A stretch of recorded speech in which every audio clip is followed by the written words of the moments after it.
अस्सलाम वालेकुम लिसनर्स, मैं हूं आपकी होस्ट नीलम और नीलम आपको अपने चैनल में वेलकम करती है। शुरू करते हैं आज की वीडियो अल्लाह पाक का नाम लेकर जो इंतहाई अली रुतबा और बहुत जलीलुल कदर है। मैं अपने सभी सुनने वालों के लिए ये दुआ करती हूँ कि मेरे सभी सुनने वाले हमेशा शाद और आबाद रहें, जहाँ रहें खुशबाश रहें। इसी दुआ के साथ आज की स्टोरीज जन्नत के किस्से कहानियों का सिलसिला शुरू करते हैं। तो लिसनर्स, आज की पहली कहानी मेरे साथ शेयर किया है निम्रा शबान ने, जो कि लाहौर में रहती हैं। निम्रा कहती हैं, कल मैंने आपकी जो स्टोरी सुनी लाहौर की, उसी तरह का एक सच्चा खौफनाक वाक़या हम लोगों की ज़िंदगी में भी पेश आया और ये वाक़या मैं आपके सुनने वालों के साथ ज़रूर शेयर करना चाहूँगी। ये एक सच्ची खौफनाक बीती है जो हम लोगों के साथ पेश आई।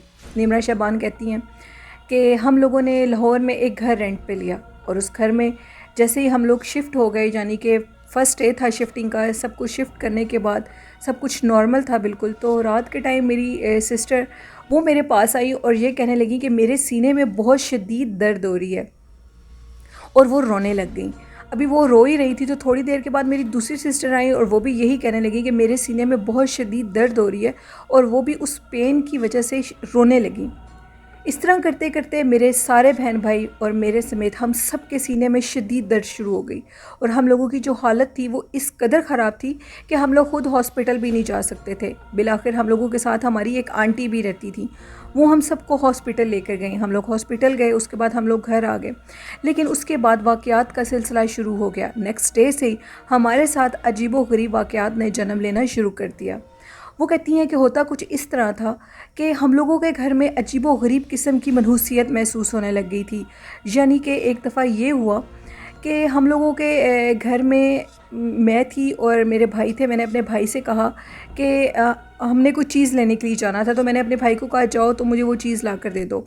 तो मेरे भाई ने कहा ठीक है, मैं वो चीज़ ले आता हूँ। अभी थोड़ी ही देर गुजरी थी तो भाई आए मेरे पास और मुझे देखकर हंसने लगे और हंसते हुए वो जो ऊपर वाला पोर्शन था, यानी कि हम लोग भी सेकंड पोर्शन में रहते थे और जो उससे ऊपर वाला थर्ड पोर्शन था वो भी हम लोगों के पास था और नीचे मालके मकान आंटी और उनका एक बेटा रहता था।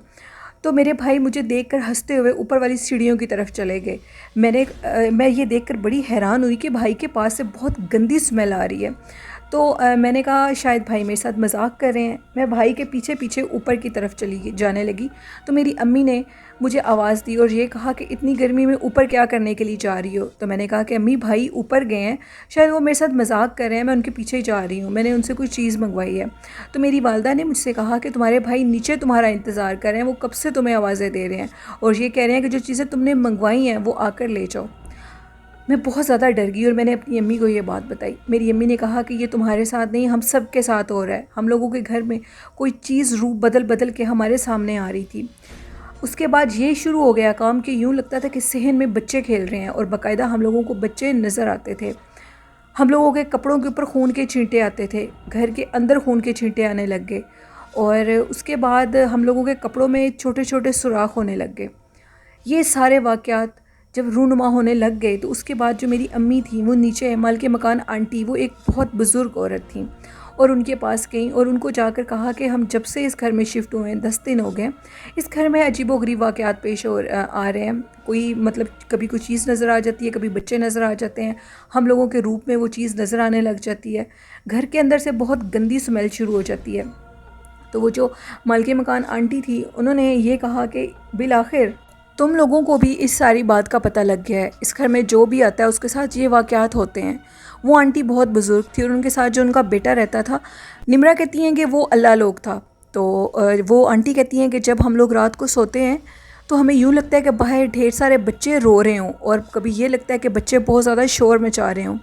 और जब मैं अपने बेटे के साथ अपने रूम में सोई होती हूँ तो मुझे यूँ लगता है कि जैसे कोई हम लोगों के बेड को इतनी तेज़ी से हिला रहा है जैसे ज़लज़ला आ गया। निम्रा कहती हैं कि अम्मी ये सारी बातें सुनकर ऊपर आ गई और उसके बाद हम लोगों के घर जब बकरा ईद थी तो बकरा ईद पे हम लोगों ने 2 बकरे लिए और वो 2 बकरे हम लोगों ने अपने टेरेस पे बांध दिए, यानी कि वो उन सीढ़ियों के पास ही वो बकरे बांध दिए गए जो कि ऊपर की तरफ जाते थे। तो हम लोगों के वो जो बकरे थे वो ऊपर मुंह करके बहुत ज़्यादा शोर मचाते थे और बकरे भी बीमार हो गए। मेरी अम्मी ने जब ये सारी सूरत हाल देखी तो हम सब लोग बहुत परेशान थे। उसके बाद हम लोगों के घर की दीवारों के ऊपर बहुत ज़्यादा ब्लड गिरने लग गया, गोश्त के छोटे छोटे टुकड़े आकर घर में गिरते थे। ये सारे वाक़यात इन 15 दिनों के अंदर हम लोगों के साथ होने शुरू हो गए। तो फिर हमने नीचे आंटी मल के मकान से ये कहा कि अब हम ये घर छोड़कर जा रहे हैं, हम इस घर में एक सेकंड भी नहीं रह सकते। निमरा कहती हैं कि हमने 15 डेज़ के अंदर उस घर को छोड़ दिया। जब हम लोग उस घर को छोड़कर चले गए तो एक माह के बाद हमें ये पता लगा कि उस घर में वो जो बुज़ुर्ग आंटी थी, जो उस घर की मालिक थी, उनकी भी डेथ हो गई है। और उनका जो बेटा था, उनको उस लड़के को उनके कोई रिश्तेदार अपने साथ ले गए और वो घर आज तक अबेंडेड है। उस गली में भी जाते हुए निमरा कहती हैं कि हमें बहुत ज़्यादा डर लगता है। हम आज तक उस गली में भी नहीं गए। वो हमारी ज़िंदगी के नाकाबिले फरामोश वक्त था, वो 15 दिन जो हमने उस घर में गुजारा। निमरा कहती हैं कि उस घर में बहुत ज़्यादा जन्नात नज़र आते थे। उस घर में जन्नात का जो बसेरा था वो एक दूसरे का रूप लेकर हम लोगों के सामने आ जाते थे। वो वक्त जब निमरा कहती हैं कि मेरे सामने मेरे भाई के रूप में वो आए और मुझे ये पता लगा कि वो मेरा भाई नहीं था, वो कोई जिन था, वो जो भी मखलूक थी, उस टाइम मेरी जो हालत थी वो मैं बयान नहीं कर सकती। ये कहानी थी निमरा की, जो उन्होंने लाहौर से शेयर की। बहुत शुक्रिया निमरा अपनी कहानी शेयर करने के लिए। तो लिसनर्स, निमरा ये मैसेज देना चाहती हैं आप सबको कि जब भी आप कोई घर रेंट पे लें या कोई घर ख़रीदें तो उससे पहले एक तो हम जो आपके नेबर्स होते हैं उनसे भी पूछ लिया करें, और उसके बाद अल्लाह वाले जो साहिब इल्म हस्तियाँ होती हैं उनको एक दफ़ा वो घर ज़रूर चेक करवाएं कि उस घर में अगर कोई ऐसी मखलूक है तो आप उस घर में मत जाएँ, क्योंकि ऐसी चीज़ें बहुत ज़्यादा नुकसान दे देती हैं। तो बढ़ते हैं आज की दूसरी खौफनाक कहानी की तरफ। ये कहानी शेयर की है मेरे रेगुलर स्टोरी लिसनर और सेंडर राहील ने। राहील कहते हैं कि मैं आपके साथ अक्सर अपनी स्टोरीज़ शेयर करता हूँ। आज मैं आपके साथ एक ऐसी स्टोरी शेयर करने लगा हूँ जो कि बिल्कुल सच्चा एक खौफनाक वाक़या है। वो कहते हैं अमेरिका की एक सिटी है जहाँ पे मेरा एक फ़्रेंड रहता है और मैं अपने उस फ्रेंड के पास जाता हूँ अक्सर। वो मेरा शहर है उसके करीब ही है। तो मेरे दोस्त ने बाकायदा मुझे वो जगह भी दिखाई, मैंने वो जगह भी जाकर देखी। वहाँ पे एक, वो कहते हैं आई डोंट नो कि वो किसकी कब्र है। वहाँ पे एक बहुत पुरानी एक कब्र है एक ग्राउंड के अंदर, और उस कब्र के मुतालिक कोई नहीं जानता ये किसकी कब्र है। यही सुनते आ रहे हैं कि ये कब्र बहुत ज़्यादा पुरानी और मकदूश है। और इस कब्र के अब हर साल 3 से 4 अंग्रेज़ गोरे आते हैं जो कि इस कब्र की सारी मुरम्मत करते हैं और उसके बाद चले जाते हैं, लेकिन कोई नहीं जानता कि ये कब्र किसकी है। आज तक ये किसी ने पूछा भी नहीं है कि ये किसकी है। लेकिन शुरू से ये बात सुनने में आती है कि रात के टाइम, अक्सर सर्दियों की रातों में, इस कब्र के करीब एक सफ़ेद लिबास में एक साए को देखा जाता है जो कि इस कब्र के इर्द गिर्द घूमता है और उसके बाद पूरे ग्राउंड में घूमता है। और ये बात बिल्कुल हकीकत है। रहील कहते हैं कि मैं अपने उस दोस्त के पास गया और मैंने उसके घर में कुछ देर रुकना था, मुझे कोई काम भी था और मैंने सोचा कि मैं अपने दोस्त से भी मिल कर आता हूँ। रहील कहते हैं कि वो भी सर्दियों की ही रात थी, शदीद ठंड थी। तो मेरे दोस्त ने मुझे ये सारा वाक़या बताया। मैंने उसको आपके चैनल के अबाउट भी बताया कि मैं हॉरर स्टोरीज़ शेयर करता हूँ। तो उसने फिर मुझे ये सारा वाक़या बताया। उसने कहा कि तुम उस चीज़ को अपनी आंखों से भी देख सकते हो। आधी रात का टाइम था, रात 3 से 4 के दरमियान। हमने क्या देखा, जब हमने अपने कर्टन को विंडो से हटाया तो उस कब्र के करीब वाज़िया एक सफ़ेद साया चक्कर काट रहा था, और चक्कर काटते काटते वो साया उस कब्र के करीब एक दरख्त था और उस दरख्त के करीब जाकर वो ग्राउंड के अंदर घूमने लगा। वो सफ़ेद साया वाज़िया लोगों को नज़र आता है, लेकिन वो किसी को भी, रहील कहते हैं कि तकलीफ़ नहीं देता, लेकिन वो रात के टाइम नज़र आता है। वो कौन है, वो किसकी कब्र है, ये कोई नहीं जानता। मैं उस कब्र की भी पिक्चर आपके साथ ज़रूर शेयर करूँगा, क्योंकि रहील कहते हैं जब सुबह मैं उठा तो मेरे में इतनी हिम्मत नहीं थी कि मैं उस कब्र के करीब जा सकता, क्योंकि मेरी जो मदर हैं वो मुझे हमेशा ये कहती हैं कि जब भी किसी ऐसी जगह का पता लगे तो बिल्कुल ऐसी जगहों पे मत जाया करो, क्योंकि अक्सर लोगों पर ऐसी चीज़ों का असर हो जाता है, और जब ऐसी चीज़ों का असर हो जाता है तो फिर ऐसी चीज़ें नई इंसान का पीछा छोड़ती, उनको तंग करती हैं। अरसे दराज से राहील कहते हैं कि मेरा वो जो फ्रेंड था, उसके बाकी जो स्ट्रीट के फ्रेंड थे वो भी मेरे पास आए। हम सब लोग इकट्ठे थे और एक दूसरे से हमने बात की। तो हम लोगों ने आपस में जब इस बात के मुतालिक डिस्कशन की तो उन्होंने भी यही कहा कि यहाँ पे ये साया और ये हमारे आबा अजदाद से लोग देखते आ रहे हैं और ये चीज़ इधर से जाती नहीं है, लेकिन किसी को तंग भी नहीं करती। ये एक स्टोरी थी राहील की जो उन्होंने अमेरिका से मेरे साथ शेयर की। बहुत शुक्रिया राहील अपनी स्टोरी शेयर करने के लिए। और राहील कहते हैं कि मैं इस तरह के और भी सच्ची खौफनाक कहानियाँ आप तक और आपके सुनने वालों के लिए ज़रूर लेकर आऊँगा, जिससे आपके सुनने वाले ज़रूर कुछ ना कुछ सबक सीखेंगे। तो लिसनर बढ़ते हैं आज की तीसरी खौफनाक कहानी की तरफ। ये कहानी मेरे साथ शेयर की है ईशा ज़रताज ने। ईशा ज़रताज कहती हैं कि मैं इस्लामाबाद में रहती हूँ और इस्लामाबाद में हम लोगों का जो घर है वो काफ़ी पॉश एरिया में है। मुझे शुरू से बहुत ज़्यादा शौक़ था कि हम लोगों के घर में स्विमिंग पूल हो, और मैं अपने फ़ादर को हमेशा कहती थी कि मुझे स्विमिंग पूल बहुत पसंद है और मुझे स्विमिंग करने का बहुत शौक़ है। तो मेरे इस शौक़ को देखते हुए मेरे फ़ादर ने मुझे घर के लॉन में एक बहुत बड़ा स्विमिंग पूल बनवा कर दिया और मैं उधर स्विमिंग भी किया करती थी। तब मेरी एज उस टाइम 7 से 8 साल थी। मैं शुरू से मेरी जो स्कूलिंग थी उसमें स्विमिंग के मुतालिक भी सारी ट्रेनिंग दी जाती है और मुझे बहुत अच्छी स्विमिंग आती थी। वो कहती हैं कि जब से हमारे घर में स्विमिंग पूल बना था उसके बाद हमारे घर में बहुत अजीब से वाक़यात शुरू हो गए। कुछ ही दिनों के बाद लॉन में अक्सर कोई ना कोई बर्ड यानी परिंदा मरा हुआ पड़ा होता था और वो बिल्कुल स्विमिंग पूल के अंदर नहीं गिरा होता था, लेकिन स्विमिंग पूल के चारों तरफ जो वो बाउंड्री होती है उसके करीब वो परिंदा ज़रूर गिरा होता था। और वो मुख्तलिफ़ परिंदे होते थे, कभी कोई क्राउ गिरा होता था, कभी कोई स्पैरो, इस तरह की चीज़ें स्विमिंग पूल के करीब ज़रूर गिरी हुई होती थी।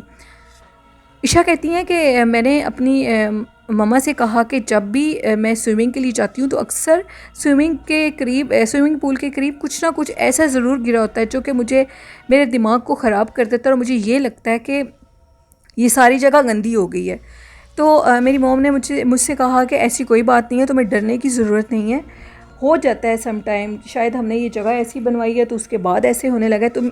तुमने इतने शौक़ से ये जगह बनवाई है तो अब तुम इधर स्विमिंग भी ज़रूर किया करो। लेकिन ईशा कहती हैं कि जो वाक़यात का तसलसल था वो शुरू हो गया और ये सारे काम मुसलसल होने लगे। ऐसे कभी कि जब से स्विमिंग पूल बना है उसके कुछ दिन के बाद ये परिंदा कोई ना कोई इधर आकर ज़रूर उसकी वो मतलब कि वो पड़ा होता है और वो उसकी जो गर्दन है वो बड़े अजीब तरीके से कटी हुई होती है। मेरी अम्मी भी ये जब उन्होंने काफ़ी दिन नोटिस किया तो उन्होंने भी यही कहा, मेरे अब्बू ने भी यही चीज़ कही कि उधर वाकई कुछ ना कुछ ज़रूर गिरा होता है। तो बिल्कुल ठीक कह रही हो ईशा, हमें इस चीज़ के मुतालिक नोटिस लेना चाहिए, आखिर ऐसे क्यों होने लग गया है। ईशा कहती हैं कि जो मेरी मदर है वो बहुत ज़्यादा इन चीज़ों को सीरियस लेती हैं और इन चीज़ों के मुतालिक वो मतलब हर हद तक जाकर पता लगाने की कोशिश करती हैं। उसके बाद मेरी मम्मा ने मुझसे ये कहा कि तुम्हें डरने की ज़रूरत नहीं है, इधर करीब में ही एक मौलवी साहब हैं, मस्जिद इमाम है, मैं उनके पास जाऊंगी और मैं ये पता करूंगी कि हमारे साथ ऐसे क्यों होने लगा है।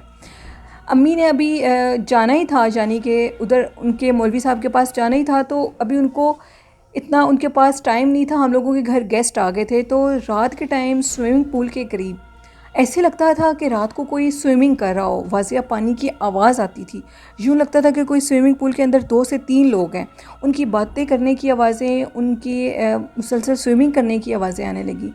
मैं अपनी मम्मा के कमरे में गई और मैंने उनसे ये कहा कि रात को कोई बाहर स्विमिंग कर रहा है, जबकि उन दिनों में हम लोगों के घर कोई भी गेस्ट नहीं था। हम लोग बिल्कुल घर पे मैं, मेरी मदर और मेरे फादर थे सिर्फ।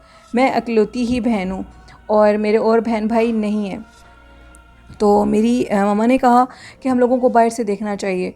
हम लोग जैसे ही बाहर लॉन की तरफ आए तो यूँ लग रहा था कि जैसे अभी स्विमिंग पूल के अंदर से कोई निकल कर गया है। पूल ऐसे लग रहा था कि किसी ने स्विमिंग की है।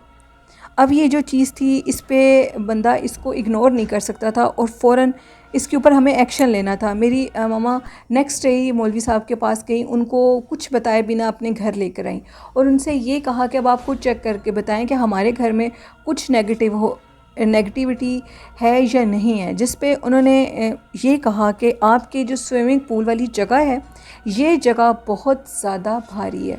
जिस जगह पर आपने स्विमिंग पूल बनवाया है वो एग्जैक्ट उसी जगह पर रुके और उन्होंने हमें खुद ये सारी बात बताई कि इधर जन्नात का बसेरा है और वो जन्नात सारी रात आप लोगों को तंग करेंगे और शोर मचाएंगे, वो इधर नहाएंगे भी, क्योंकि वो जन्नात हैं और जन्नात का मकसद ही शरारत करना होता है। इसलिए वो आपके साथ शरारत कर रहे हैं और अपने होने का एहसास दिला रहे हैं, क्योंकि आपने उनकी जगह पर ये जो काम किया है वो आपको तंग तो करते रहेंगे। तो हम लोगों का अपना घर था, हम उसे बिल्कुल छोड़ नहीं सकते थे, हमें अपना घर बहुत पसंद था। तो मेरी मम्मा ने कहा कि अब आप हमें इसके मुतालिक ये बताएं कि ये चीज़ ठीक कैसे हो सकती है। उन्होंने कहा कि मैं रात को इस्तिखारा करूँगा, इस्तिखारा करने के बाद सुबह आपको बताऊँगा कि इसके लिए आपको क्या करना चाहिए। सुबह मेरी मम्मा उठी और उन्होंने मौलवी साहब को कॉल की, लेकिन वो हमारी कॉल नहीं पिक कर रहे थे। हम लोग बड़े हैरान हुए कि आखिर वो कल तक तो हमें इतना यकीन दिला कर गए थे कि मैं तुम लोगों को इस मसले का हल बताऊंगा, लेकिन नेक्स्ट डे वो हमसे बात नहीं कर रहे थे। मेरी मम्मा और पापा मिलने के लिए उनको गए तो वो उनसे मिल भी नहीं रहे थे। बहुत मुश्किलों से जब उनके साथ कॉल पर रब्ता हुआ तो उन्होंने ये बताया कि जब मैंने रात को इस्तिखारा किया और मैं इस्तिखारे की नीयत से सोया था तो मुझे ये लग रहा था, ऐसा कभी भी नहीं हुआ कि कोई मेरे जिस्म के अंदर घुसना चाहता है, यानी कोई जन्नात नुमा मखलूक थी।